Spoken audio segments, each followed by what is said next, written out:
શ્રીમદ ભગવદ્ ગીતાનો 15મો અધ્યાય અને એનો 15મો શ્લોક એની શરૂઆત એવું કહે છે કે સર્વસ્ય ચાહમ હૃદિ સન્નિવિષ્ટો. જે ધર્મગ્રંથે, જે ધર્મએ, જે સનાતને માણસ માત્રને એવું શીખવ્યું કે પ્રાણી માત્રના હૃદયમાં ઈશ્વરનો વાસ છે, એ ભેદભાવ કરે, એમાં અંધશ્રદ્ધાને અવકાશ હોય, એને સનાતન જ તો એટલે કહેવાય છે કે એને કશું જ એની કોઈ સમય, આટલો બધો સમય બદલાયો, આવ્યો ને ગયો, પણ કોઈ દિવસ ખરાબ સ્થિતિઓની ધૂળ પણ જેને ન સ્પર્શી શકી, એટલે જ તો એને સનાતન કહ્યું. અને એના નામ પર પાખંડ જ્યારે ચલાવે માણસોને, એને પ્રશ્ન થાય તો એ હિન્દુત્વને સવાલ કેવી રીતે થઈ જાય? શરૂઆતમાં કરીશું બાબા વાગેશ્વરના દિવ્ય દરબાર નહીં, પ્રેત દરબારની વાત. નમસ્કાર, આપની સાથે હું દેવાંશી.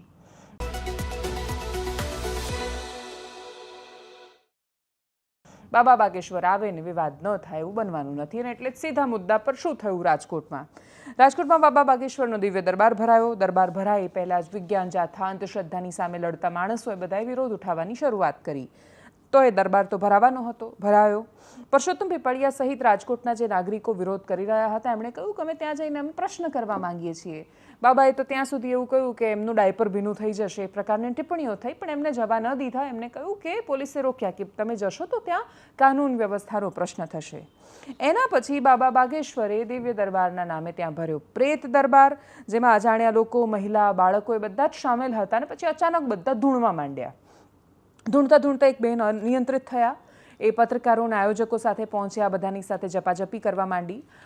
મયુર સોની નામના એક પત્રકાર, જેમનો વિડીયો તમે કદાચ સોશિયલ મીડિયા પર જોઈ જ લીધો હશે, કે એ જાય છે અને પછી સીધો જ ધક્કો મારે છે અને બંને વચ્ચે મારામારી થાય છે. એમણે ફેસબુક લાઈવ આવીને આખો વિષય વિસ્તારથી સમજાવ્યો. એમાં મયુર કહી રહ્યા છે કે એમને સતત માર્યું અને પછી એમણે પ્રતિકાર કર્યો ને એ સામે મારવા ગયા, અને બેનને પછી એમણે સાદી ભાષામાં જુડી પાડ્યા. પછી ફરી એકવાર જે હનુમાનજી જેના કેન્દ્રમાં હોવા જોઈએ, એ હનુમાનજી માટે શ્રદ્ધાની કથા, એ પ્રેત, ધૂણવું, અંધશ્રદ્ધા, જાદુટોણા અને વિવાદનું કેન્દ્ર બની. શ્રદ્ધાના નામ પર પ્રેત દરબાર અને ધૂણવાનો પ્રચાર કેટલો યોગ્ય? જે રાજ્યમાં અંધશ્રદ્ધા વિરોધી કાનૂન હોય ત્યાં આ પ્રકારના કામો કેવી રીતે ચલાવી લેવાય? દર વખતે ચાદરનું કે કેન્ડલનું ઉદાહરણ આપીને કે તમે ચાદરવાળાને નથી કહેતા કે કેન્ડલવાળાને નથી પૂછતા, એવું માનીને આ ધતિંગોને છાવરવા કેટલા યોગ્ય? અને શું આ પ્રકારની સ્થિતિઓ હિન્દુ ધર્મની અસ્મિતાને હાનિ નથી પહોંચાડતી? આખી દુનિયા જ્યારે ધાર્મિક કટ્ટરતા અને બ્લાસ્ફેમી જેવી વાતોમાં વ્યસ્ત હતી, ત્યારે આ દેશ હતો, અહીંયાની પરંપરા હતી ને અહીંયાની સભ્યતા હતી કે જે આખી દુનિયાને ઉદાહરણ આપતી હતી. શું થતું હતું ભૂતકાળમાં? આપણને વારંવાર ભૂતકાળમાં કે ઇતિહાસમાં કે બહુ દૂર જતું રહેવાની ટેવ છે, તો આપણે જઈએ એ સમયમાં જ્યારે ગેલિલિયો નામનો એક માણસ હતો. ટેલિસ્કોપની શોધ થઈ અને પછી એ વખતે જે લોકોએ વિજ્ઞાનને અને કુદરતને સમજવાનો પ્રયત્ન કર્યો હતો, એમણે એવો દાવો કર્યો, કેમ કે કેથલિક લોકો એ વખતે એવું માનતા હતા, અને એ જે માનતા એ જ સત્ય છે એવી એમની જીદ હતી ને કહેતા કે પૃથ્વી એ બ્રહ્માંડનું કેન્દ્ર છે અને સૂર્ય, ચંદ્ર સહિત આખું તારામંડળ પૃથ્વીની આજુબાજુ ગોળ ગોળ ફરે છે, અને પૃથ્વી જ સૌથી શક્તિશાળી અને પાવરફુલ છે. ખગોળશાસ્ત્રીઓએ થોડું સંશોધન કર્યું ને એમણે કહ્યું કે ના, સૂર્યની આસપાસ બધા ફરે છે ને એમાં પૃથ્વી પણ સૂર્યની આસપાસ ફરે છે.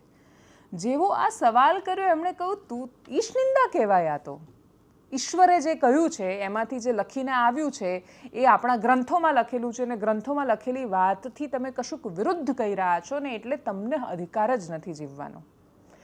આખી જિંદગી જે માણસ આટલું અદ્ભુત સંશોધન કરે, એ માણસે આખી જિંદગી એક રૂમમાં વિતાવવી પડી. આ સંસ્કૃતિ છે કે જેણે આપણને પ્રશ્ન કરતા શીખવ્યું, અને પ્રશ્ન કરનારને કોઈ દિવસ ક્યારેય કોઈ સજા જ ન થઈ. પ્રશ્ન કરવાની સજા ન હોઈ શકે. શ્રી કૃષ્ણ ઈશ્વરનું સ્વરૂપ અને અર્જુનના સખા રૂપે જ્યારે સારથીના રૂપમાં જોડાય, અને તોય આખી મહાભારતની કથાનું જે મૂળ તત્વ કે આખા જીવનનો સાર જેમાં છે, એ શ્રીમદ ભગવદ્ ગીતાની તો શરૂઆત જ પ્રશ્નથી થાય. અર્જુન અસહમતિ વ્યક્ત કરે, એ વારંવાર એવું પૂછે કે નહીં, પહેલાં તો તમે આવું કહેતા હતા, હવે તો તમે આવું કહી રહ્યા છો, તમે એક કોન્ટ્રાડિક્ટ થઈ રહી છે તમારી વાતો, મને હજુ સમજાવો, મને ન સમજણ પડી. અને છેલ્લે શ્રીમદ ભગવદ્ ગીતા પૂરી ક્યાં થાય? તો કે 18મા અધ્યાયમાં પૂરી એ રીતે થાય કે જેમાં શ્રી કૃષ્ણ અર્જુનને એવું કહે કે મારી પાસે જે સમજણ હતી એ મેં તને કહી દીધી, હવે યથા ઈચ્છસી તથા કુરુ, તારી ઈચ્છા પ્રમાણે કર. આટલી વિશાળતા આપતી સંસ્કૃતિ અને આ પ્રકારની અનેક સંસ્કૃતિઓ ભેગી થઈને જે પરંપરાનું નિર્માણ થયું અને જેને આપણે સતત જીવી રહ્યા છીએ, એ ભારતીય સભ્યતા છે. એ કોઈ દિવસ પ્રશ્ન કરનાર પર થપ્પા લગાડવાનો પ્રયત્ન નથી કરતી. એ અસહમતિનો સ્વીકાર કરે છે. એવું કહે છે કે હા, તમે અસહમત છો, તમને અધિકાર છે અસહમત થવાનો. એ કોઈ દિવસ એની સામે આ પ્રકારની સ્થિતિ નથી લાવતી. પણ એ અસહમતિની વચ્ચે જો ભારતીય સંવિધાન એવું કહે છે, બંધારણ એવું કહે છે કે કાયદો પ્રત્યેક વ્યક્તિ માટે સમાન છે, તો એ કાયદો બાબા વાગેશ્વરને કેમ લાગુ નથી પડતો? કથા તો બહુ બધા કરે છે. ગુજરાતે તો ઇન્ટરનેશનલ કથાકારો આપ્યા. એટલે ગુજરાતમાંથી જ મોરારી બાપુ છે કથા કરે છે, ગુજરાતમાંથી ભાઈ શ્રી રમેશ ઓઝાએ કથા કરે છે, અને અનેક કથાકારો છે.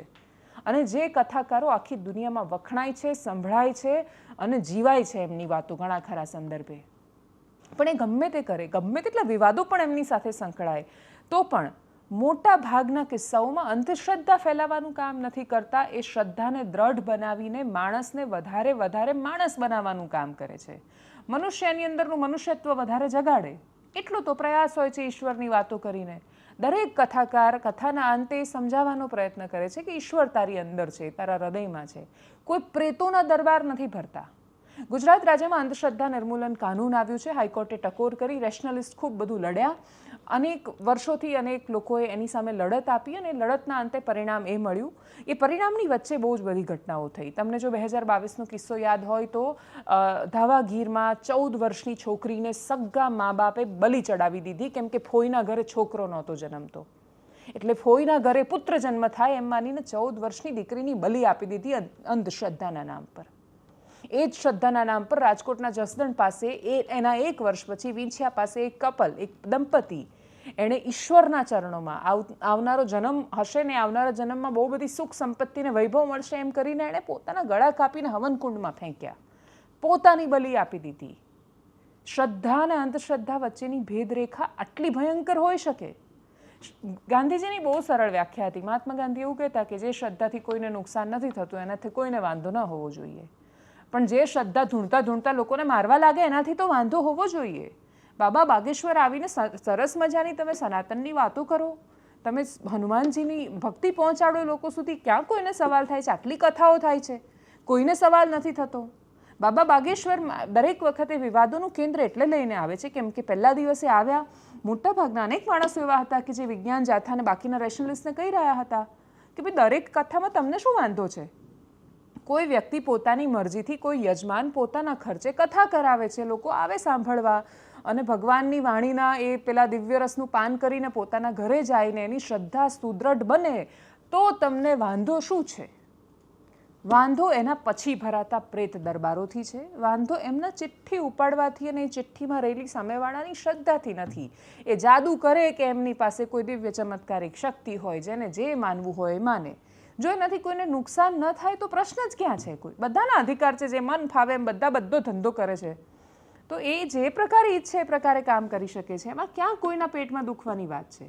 પેટમાં દુખવાની વાત એનાથી થતા નુકસાનથી છે, અને એને તમે ક્યારેય જસ્ટિફાઈ નહીં કરી શકો. ડાંગમાં થતું ધર્માંતરણ અને એમાં ખ્રિસ્તી પાદરીઓ દ્વારા થતી અંધશ્રદ્ધાનો ઉપયોગ એ ચર્ચાનું, વિવાદનું અને પ્રશ્નોનું કેન્દ્ર છે ને એ કોઈ સંજોગોમાં ન થવું જોઈએ. પણ ત્યાં એ થાય છે, અથવા કોઈ મૌલવીઓ ખોટી રીતે અંધશ્રદ્ધા ફેલાવે છે અને પછી બધું ખબર નહીં શું મંત્રીને આપતા હોય છે ને ચાદર ચડાવવાની વાત, અને એની બહુ જ લાંબી પરંપરાઓ છે. એની સામે એ પ્રશ્નો હોઈ શકે, પણ ત્યાં થતી ઘટનાઓ અહીંયા થતી ઘટનાને સમર્થન નથી આપતી. અંધશ્રદ્ધાનું કાનૂન આવ્યું અને પછી 2024માં જે ઘટના બની સુરેન્દ્રનગર પાસે એક ભાઈ હતો, સ્મશાનમાં જઈને ધૂણવા માંડ્યો અને ધૂણતો હતો એવો એનો વિડીયો સોશિયલ મીડિયામાં આવ્યો. તરત ફરિયાદ થઈ, પોલીસ પકડીને લઈ ગઈ, કોર્ટમાં મેટર ગઈ, 15,000 રૂપિયા ભર્યા અને જામીન પર એ માણસ છૂટ્યો. જો એ ગામડાના એક ભુવાને એ નિયમને શ્રદ્ધાની સામે અંધશ્રદ્ધા તું ફેલાવે છે એ વાત લાગુ પડે છે, જે ભુવાઓ ધૂણતા પોતાનો પ્રચાર પ્રસાર કરતા હોય એ બધા પર જો એ કાનૂન લાગુ પડતું હોય, તાંત્રિક વિધિના નામે જે લોકો ધૂણે છે એ લોકો, એ ભાઈ કોઈને છેતરા નહોતા, એકલો હતો, સ્મશાનમાં જઈને સૂઈ ગયો, ધૂણતો હતો અને એનો વિડીયો એણે મૂક્યો, તો એના પર ફરિયાદ થઈ ગઈ, એના પર કેસ દાખલ થયો. તો કાનૂન ગરીબોને જ લાગુ પડે? એટલે ગરીબ કરે તો એ ભુવા પાસે જાય અંધશ્રદ્ધા. અમે ડાંગમાં એક આદુભાઈને ત્યાં ગયા હતા, એ ચોખા જોતા હતા, ત્યાં દાણા જોતા હતા, તો એ દાણા જુએ ને એ ગરીબોનો માણસ છે તો એ અંધશ્રદ્ધા. પણ પૈસાવાળા માણસો મોટો દરબાર બોલાવીને, હાઈફાઈ બાબાઓને બોલાવીને જે કરે એને શ્રદ્ધા કહેવાય. તો હિન્દુત્વ અમીરોનું જ હોય, ગરીબોનું ન હોય? એ ભુવાઓ માટે ક્યાં જાય છે એ લોકો કે જે બાબા બાગેશ્વરને થતા પ્રશ્નોને હિન્દુત્વ સાથે જોડી દે છે? સનાતન બધા જ બાબાઓથી વિશેષ ઉપર એની પહેલાં એ હતું, આજે છે, અને હજારો માણસો ગમે તેટલી અંધશ્રદ્ધા ફેલાવવાનો પ્રયત્ન કરશે, ગમે તેટલો પાખંડ રચવાનો પ્રયત્ન કરશે, એના નામનો મતલબ જ એ છે કે ધૂળની એક કણ પણ જેને આટલી સદીઓ સુધી સ્પર્શી નથી શકી, જેના ઇતિહાસને તમે ગમે તેટલા પ્રયત્નો કર્યા, આટલા આક્રમણો, આટલા આક્રાંતા, આટલા અલગ અલગ ધર્મના, માન્યતાઓના, પંથના, શ્રદ્ધાના લોકો, દરેક પ્રકારનો દુષ્પ્રચાર, અનેક વિચારધારાના અંતિમો પર બેઠેલા માણસોએ ઊભા કરેલા સવાલો, અને તોય જ એનામાંથી શ્રદ્ધા લોકોની 1 ઇંચ ઓછી ન થઈ. એ શ્રદ્ધા જ તો આ દેશની તાકાત છે. અનેક મુશ્કેલી વચ્ચે પણ મારો ભગવાન સાચવશે, જેણે મને મોકલ્યો છે એ મને સાચવી લેશે, આવી શ્રદ્ધા સાથે હજારો લાખો કરોડો માણસ અહીંયા દરરોજ જીવે જાય છે. આ ડિપ્રેશનને બાકીનું બધું અહીંયા નવું આવ્યું.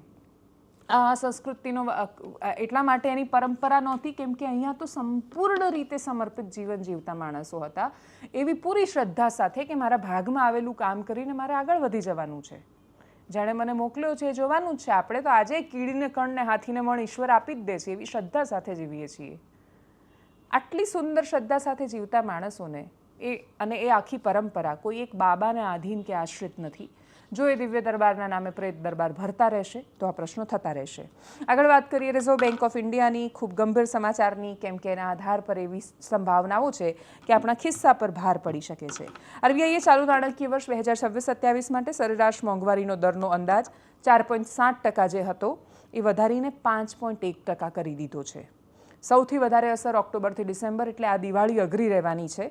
આ ત્રીજું ક્વાર્ટર છે એમાં એની અસર જોવા મળશે, જે વધીને 5.9% સુધી જઈ શકે છે. આંતરરાષ્ટ્રીય બજારમાં ક્રૂડ ઓઇલ મોંઘું થયું છે, પેટ્રોલ ડીઝલના ભાવ વધ્યા છે, ટ્રાન્સપોર્ટ મોંઘું થાય એટલે બહુ સરળ છે, આયાત મોંઘું થાય એટલે તમારો દૂધ, અનાજ, શાકભાજી આ બધાના ભાવ વધે. ચાલુ વર્ષે દેશનો વિકાસ દર જીડીપીનો ગ્રોથ એનો પણ અંદાજ જે 6.9% હતો એ ઘટાડીને 6.6% કર્યો છે. જીડીપી ગ્રોથ ઘટવાનો સીધો અર્થ એ રહેશે કે આ વખતે ઇન્ક્રીમેન્ટ ભૂલી જવાનું, નોકરીની તકો ઘટશે, જેની છે એની નોકરી સુરક્ષિત છે એની પણ કોઈ ગેરંટી નથી, અને જે લોકો બિઝનેસ કરે છે એની કમાણી ઘટશે, એટલે બહુ સ્વાભાવિક છે કે કંપની ઓછું કમાય તો એના એમ્પ્લોઈઝ ઓછું કમાશે. અમેરિકા અને પશ્ચિમ એશિયા, ખાસ કરીને ઈરાન યુદ્ધના કારણે આખી ગ્લોબલ સપ્લાય ચેઇન છે વિખેરાઈ ગઈ છે. હવામાન વિભાગે પણ ચોમાસા માટે એક અંદાજ છે, વરસાદનો અંદાજ જે 92% હતો એ ઘટાડીને 90% કર્યો છે. અલ નીનોના કારણે પાક ઉત્પાદન પર બહુ મોટી અસર પડશે, અને આ સુપર અલ નીનો છે અને એની અસર આખી દુનિયામાં વર્તાવાની શરૂઆત થઈ ગઈ છે. ક્યાંક દુષ્કાળ, ક્યાંક અતિવૃષ્ટિ, ક્યાંક તોફાન, ક્યાંક ચક્રવાત. આ જ હવામાનની હકીકત છે. જોકે આરબીઆઈએ રેપો રેટ 5.25% પર જાળવી રાખ્યો છે, એટલે સામાન્ય માણસોના લોનના હપ્તા એટલે ઈએમઆઈ નથી વધવાનું. સરકાર પાસે અનાજનો જથ્થો છે, એટલે 80 કરોડ લોકોને મફતમાં રાશન મળવાની સંભાવનાઓ છે, એટલે કોઈ ભૂખ્યું નહીં સૂઈ જાય. સંભવતઃ જો સ્થિતિઓ આ પ્રમાણે જ આવનારા થોડા સમય સુધી રહી તો, સ્થિતિઓ લાંબા સમય સુધી નથી બદલાતી, યુદ્ધ હજી સંકેલાતી દિશા તરફ નથી જતું, તો પછી ભવિષ્યની કોઈ જ આગાહી થઈ શકે એમ નથી.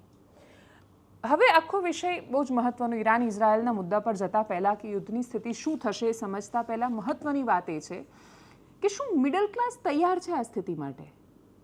રેપો રેટ આરબીઆઈએ જાળવી રાખ્યો 5.25% પર, એટલે લોનના હપ્તા છે એ નથી વધ્યા, વ્યાજદર નથી વધ્યો. શું એટલી જ સામાન્ય બાબત છે? કેમ કે મિડલ ક્લાસ લોન લેવાને આદી થઈ ગયો છે, પણ એના લોન લેતા પરિબળો પર પણ નજર કરવાની જરૂર છે.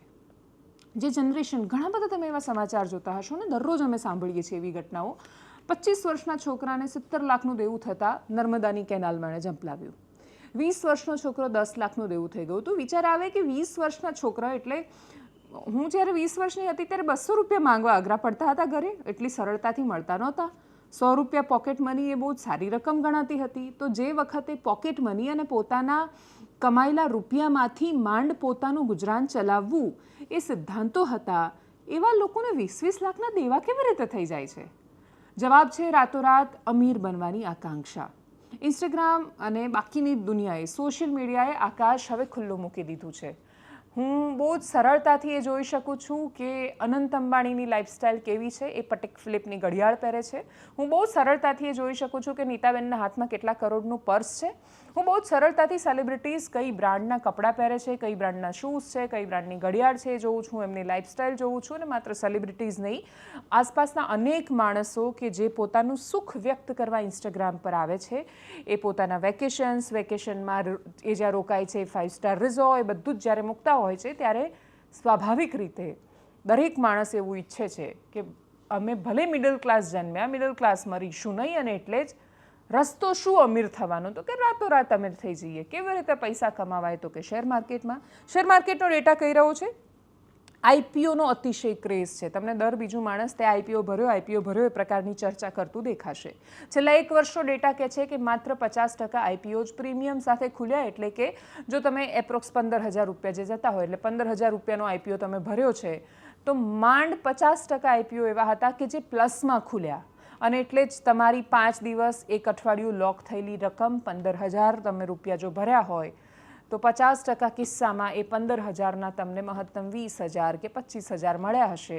બાકીના 50% આઈપીઓ છે એ ડિસ્કાઉન્ટમાં ખુલ્યા, એટલે કે નેગેટિવ ખુલ્યા. એનો મતલબ એ કે જે લોકોએ રૂપિયા રોક્યા હતા એમના રૂપિયા લોક થઈ ગયા.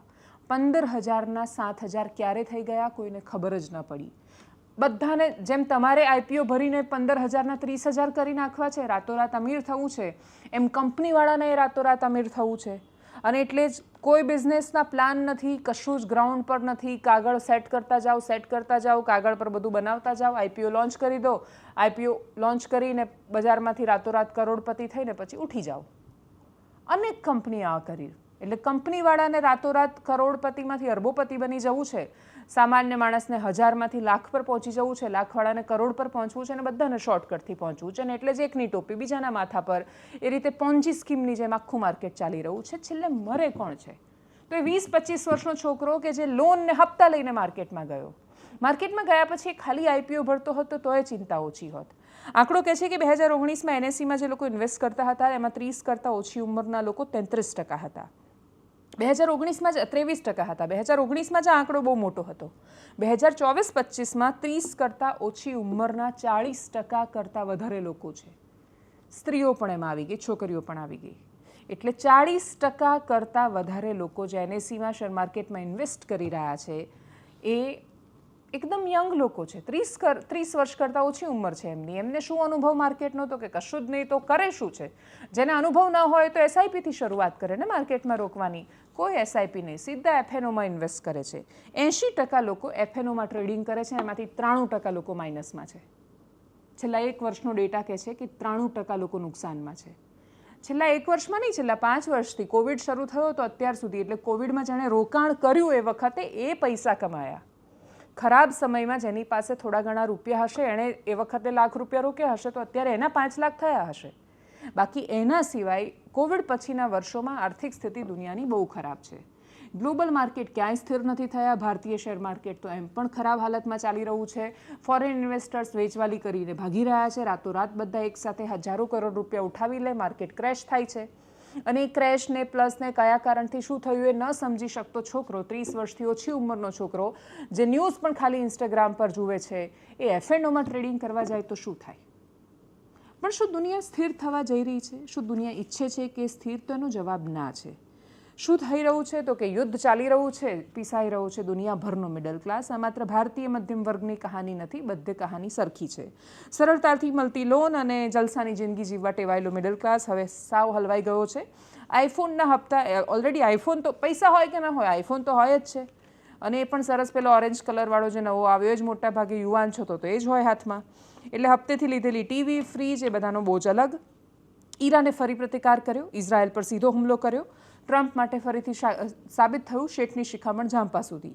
રવિવારે મોડી રાત્રે ઈરાને ઇઝરાયલ પર સેંકડો બેલિસ્ટિક મિસાઇલ છોડીને મોટો હુમલો કર્યો હતો. આના જવાબમાં સોમવારે વહેલી સવારે ઇઝરાયેલે ઈરાનના તહેરાન, તબરીઝ અને ઇસ્ફાન સહિતના શહેરો અને લશ્કરી ઠેકાણા પર હવાઈ હુમલા કર્યા છે.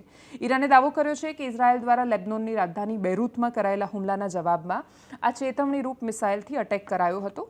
હુમલાના કારણે સ્વાભાવિક રીતે ઈરાન, ઇઝરાયલ બંને દેશ અલર્ટ પર છે. ફરી એકવાર વૈશ્વિક બજારમાં ક્રૂડ ઓઇલના ભાવમાં 3%નો ઉછાળો છે. તહેરાન સ્થિત ભારતીય દૂતાવાસે ઈરાનમાં રહેતા તમામ ભારતીય નાગરિકો, જેમાં વિદ્યાર્થી, પ્રવાસી, વેપારીઓ બધા સામેલ છે, એ બધાને કહ્યું છે તમને તાત્કાલિક જે ફ્લાઇટ મળે એ લઈ લો, ઈરાન છોડી દો. દૂતાવાસની પૂર્વ મંજૂરી કે સંકલન વગર કોઈ પણ આંતરરાષ્ટ્રીય જમીની સરહદ તરફ ન જતા કડક ચેતવણી આપી છે. જો તમારા કોઈ સગા સંબંધી છે તો એમને ખાસ સૂચના આપજો કે વિરોધ પ્રદર્શનવાળા વિસ્તારોથી દૂર રહે. દૂતાવાસના ઇમરજન્સી હેલ્પલાઇન નંબર જે તમે અત્યારે સ્ક્રીન પર પણ જોતા હશો, સ્ક્રીનશોટ પાડી લો અને જો તમારા કોઈ સગા છે તો એમને મોકલો. સતત સંપર્કમાં રહો. અગાઉ પણ ભારતે પોતાના નાગરિકોને આર્મેનિયા બોર્ડર પરથી સુરક્ષિત રીતે બહાર કાઢ્યા છે. અમેરિકી પ્રમુખ ડોનાલ્ડ ટ્રમ્પે સોશિયલ મીડિયા પર ન્યૂઝ ચેનલ પર એમનો હમણાં ઇન્ટરવ્યૂ પણ આવ્યો છે જે બહુ વિવાદાસ્પદ રહ્યો છે, જેમાં એમણે બંને દેશોને તાત્કાલિક હુમલો બંધ કરવા માટે વાટાઘાટોના ટેબલ પર આવવા માટે એમણે કડક આદેશ આપ્યા હતા, જે ખાલી એમને જ કડક લાગ્યા, ઈરાન ઇઝરાયલને નથી લાગ્યા. ટ્રમ્પે ઇઝરાયલના પીએમ બેન્જામિન નેતન્યાહુને ફોન કરીને ઈરાન સામે જવાબી હુમલો ન કરવા સલાહ આપી હતી. ઇઝરાયલ ટ્રમ્પની વાત માની નથી. ઇઝરાયલે ઈરાન પર એણે ભીષણ બોમ્બમારો કર્યો છે. ઇન્ટરનેશનલ મીડિયા એનાલિસ્ટ એ બધું કહી રહ્યા છે કે મિડલ ઇસ્ટના મોટાભાગના દેશો પરથી હવે અમેરિકાનો પ્રભાવ ઓછો થઈ ગયો છે. ટ્રમ્પે શાંતિ સમજૂતી માટે ખૂબ ચેતવણીઓ આપી, પણ છતાંય કોઈ માનવા તૈયાર નથી થયું.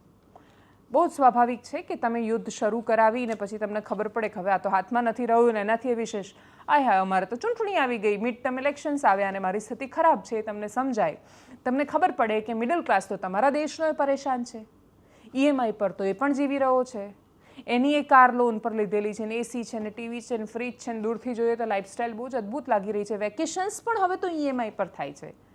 એટલે લોકો ખરેખર ફરવાએ હપ્તો લઈને જાય છે. 5 દિવસ માટે રિલેક્સ થવા માટે બાલીનું વેકેશન લઈ રહેલો ભારતીય મિડલ ક્લાસ એ નથી વિચારતો કે એના 5 દિવસની એક કથિત માનસિક શાંતિ અને શાંતિ મળશે. એના ઉપર જે પેલું વ્યાજ ચડતું હશે ને વ્યાજ કરતાં એણે જે 2 લાખ રૂપિયા ખર્ચ્યા એ એણે ટુકડે ટુકડે દર મહિને 1 વર્ષ સુધી આપવાના છે. કદાચ એને 5 દિવસે માનસિક શાંતિ મળી જાય તો એ બાકીના 12 મહિના અશાંતિમાં એણે જીવવાનું છે. અને એમાં યુદ્ધની પરિસ્થિતિના કારણે મોટાભાગના ઉદ્યોગો ઠપ પડેલા છે.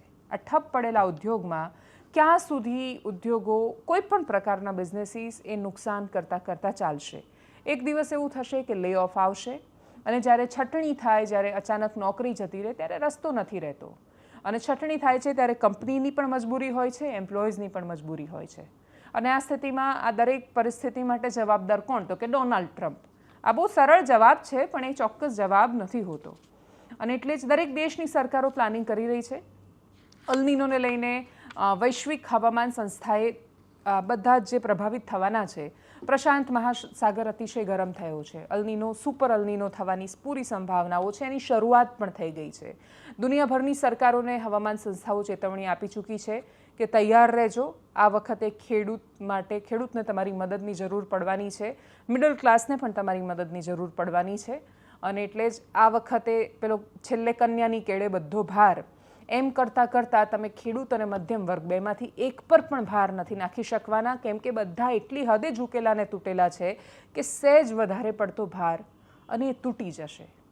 એ તૂટતા આપણે બચી શકીએ આ વૈશ્વિક પરિસ્થિતિઓ વચ્ચે, એવી અપેક્ષા સાથે એનાલિસિસમાં અત્યારે બસ આટલું જ. જો આપ અમને યુટ્યુબ પર જોઈ રહ્યા છો તો સબસ્ક્રાઇબ કરો, ફેસબુક પર જોઈ રહ્યા છો તો ફોલો કરો, વિડીયોને શેર કરો. નમસ્કાર.